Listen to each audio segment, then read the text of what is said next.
Thank you. I appreciate the opportunity to speak to you today. I'll try to stay under the 5 minutes, and so we can get time for questions here. So when I took this job, and I said this during my confirmation hearing, the most important thing we need to do is return American foreign policy to be centered on our national interests. For far too long, that had been lost as a concept of foreign policy. In essence, in many cases, oftentimes the U.S. engaged in the world on the basis of what was good for the global order or the international community and what like. And look, for about 30 years, that made a lot of sense until the end of the post-Cold War era.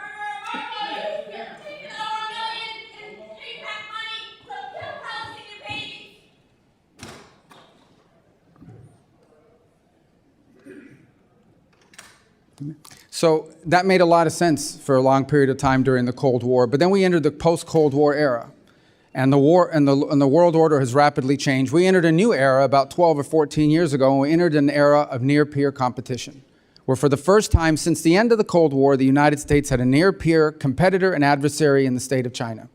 And we need to confront that. And our foreign policy needs to be geared around that and on the realities of this new world. And so what that means is we have to have a State Department that can deliver on a foreign policy that is rooted in the national interest of the United States. To defend the national interest of the United States requires us, number one, to make sure that every dollar we spend and every action we take has to have measurable outcomes that deliver for the American people. They have to either make our country safer, or they have to make our country stronger, or they have to help make our country more prosperous. It has to do at least one of those three things. And ideally, whether it's a program or a measure that we take, it should do all three of them.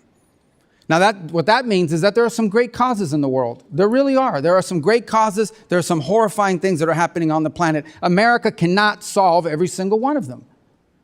What we need to focus on is prioritizing our foreign policy to those areas that are in our national interest.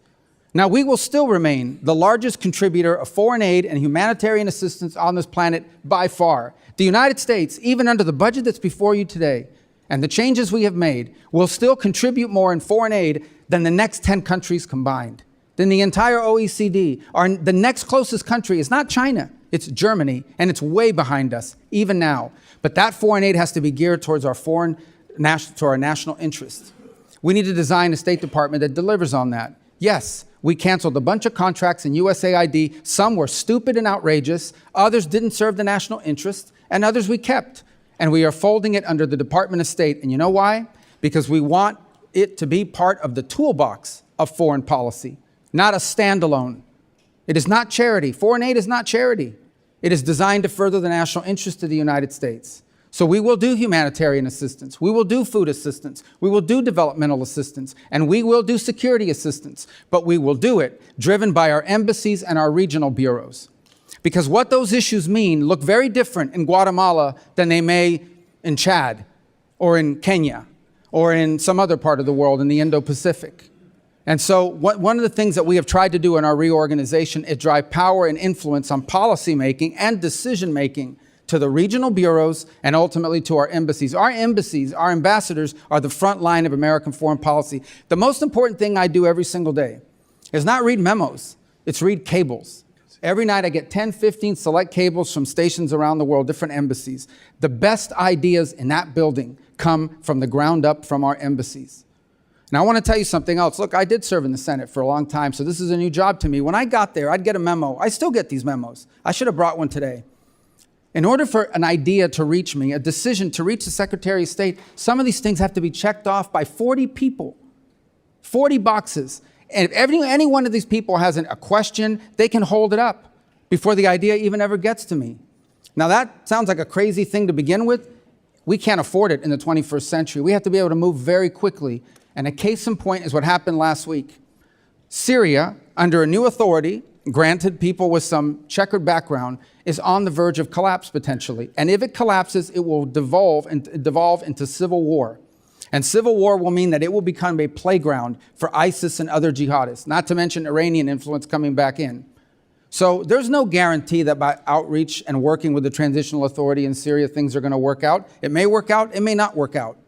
But if we don't reach out and try, it's guaranteed to not work out. And so we had to move very quickly to action that. If we had not done sanctions relief last week, and now the EU has followed suit, then our partners in the region could not have provided donor dollars. so that that transitional authority could try to stabilize its governance of the country, that place could have collapsed within weeks and become an ISIS playground once again. There is no way that a traditional system could have delivered on that.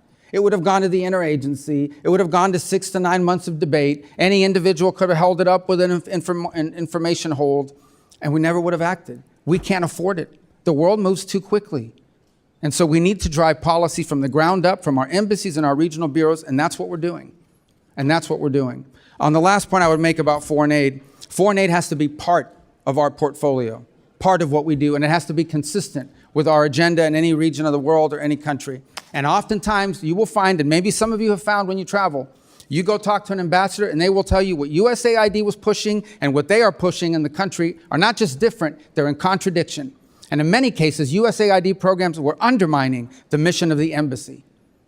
That's a fact, and I heard that over and over again. I've heard it in the Caribbean basin, and I've heard it in other parts of the world.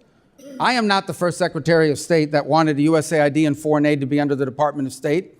I'm just the first that's been able to do it. And I'm glad we've done it, and it will deliver better foreign policy and, frankly, more accountability and more oversight opportunities for your committee down the road. Thank you.